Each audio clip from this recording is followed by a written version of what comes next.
Hello, welcome back to my channel, everyone. Today's video is a tag, and it is the Dilemmas of a Book Nerd tag. Now, I can't find who originally did this tag. It's really old, I think 5 years, maybe more. So the original creator of this tag, I can't find you, I'm sorry. I really enjoyed watching a couple of these videos on YouTube, and so I decided to do it myself, but per usual I have to be rebellious, so I'm going to use my cauldron, and it's not going to be in any order whatsoever. So number 2 question, but first up, is tracking. How do you keep track of what you have read and what books you own?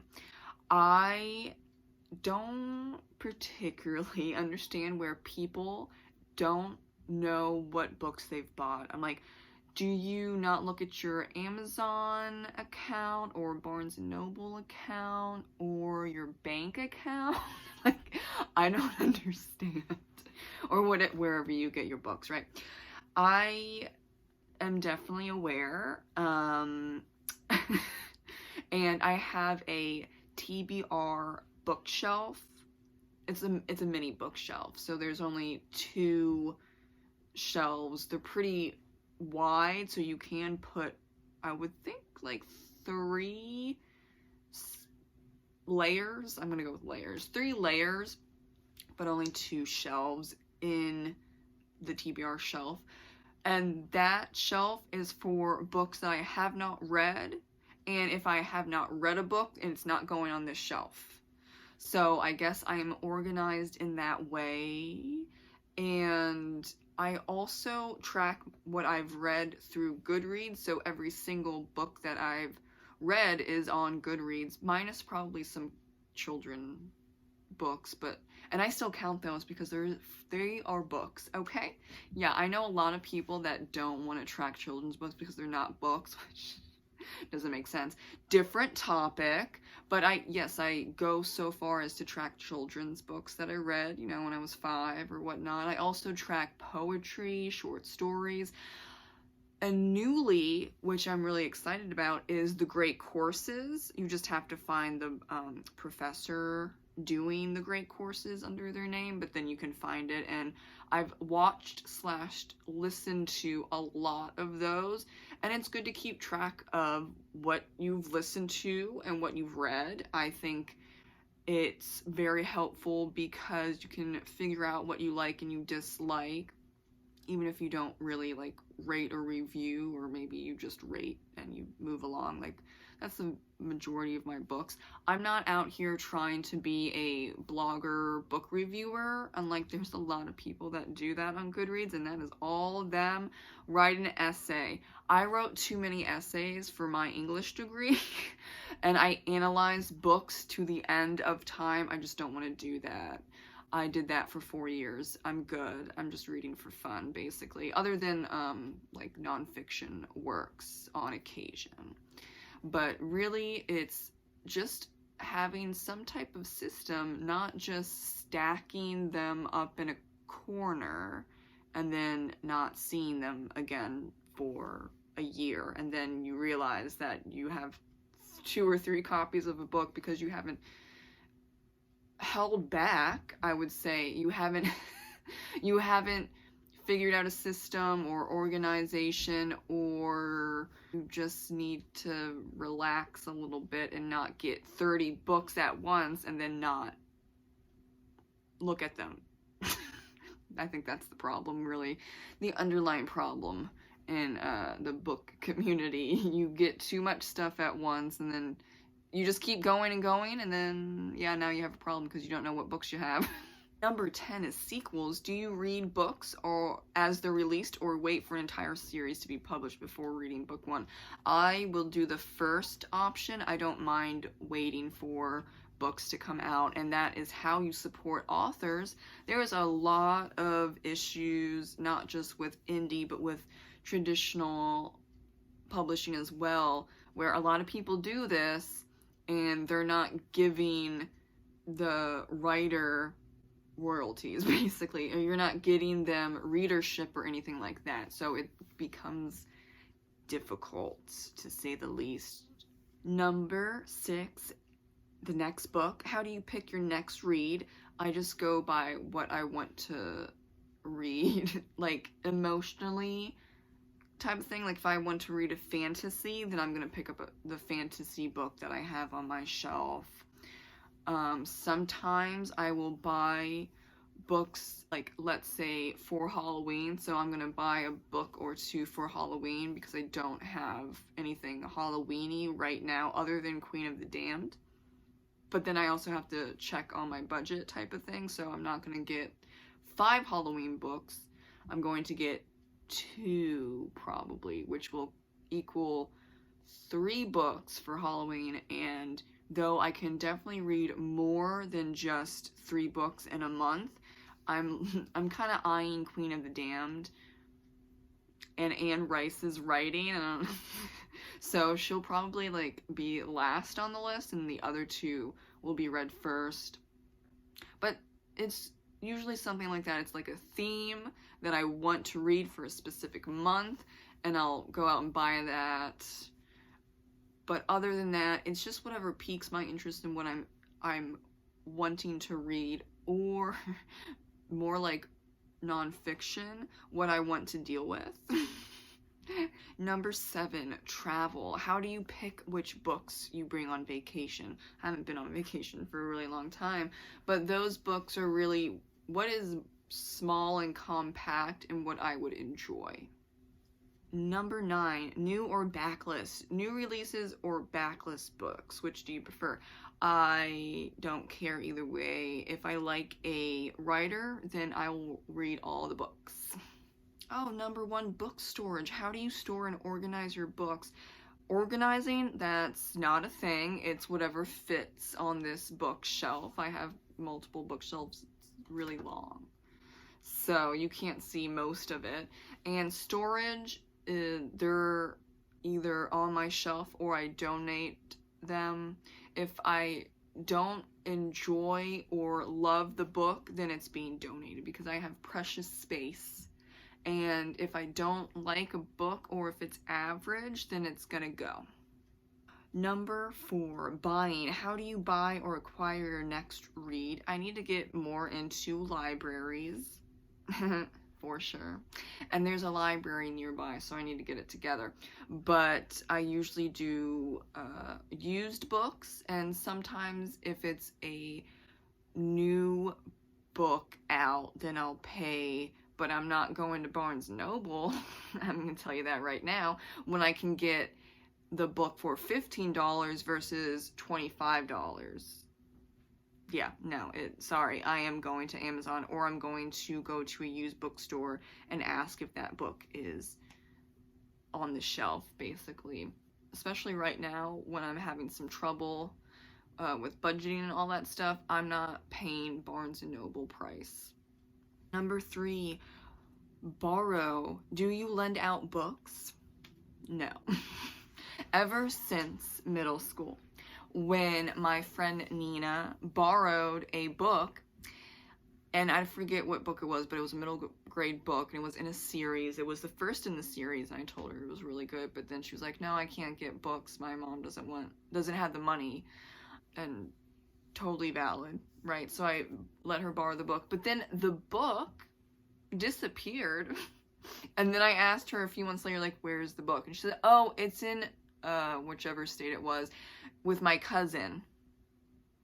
I didn't say that you could send it to your cousin in another state.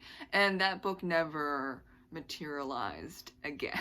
Like, it's just gone. And rest in peace, whichever book that was. I don't even remember, but I remember that whole situation because I was so freaking annoyed.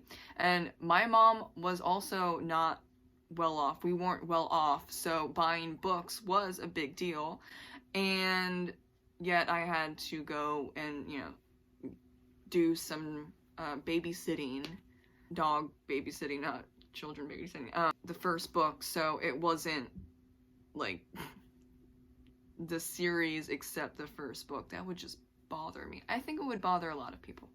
So I don't do book lending, and I haven't been in middle school for a very long time, but that has stuck with me and it's going to stick with me for the rest of my life. It was very rude. I guess you could say that I lend books between myself and my fiance, but we live in the same apartment. Yeah, so it's easy to track, and it's not at all difficult to see where someone is at in the book and, you know, all that stuff. So I guess technically that is lending out, but not as bad as like a friend or family member or something like that, and then you never see the book again. That has not happened with my fiance. He reads it, he gives it back. I read his books, I give his back. It works. So just with him, I'll lend books. Number 5, comments. How do you respond to, how do you read so much? I usually just say, just because I care to read, I make time to read, therefore I read a lot. I read before bed every single night unless I'm utterly exhausted, and that rarely happens. So I will get in bed an hour early just to read.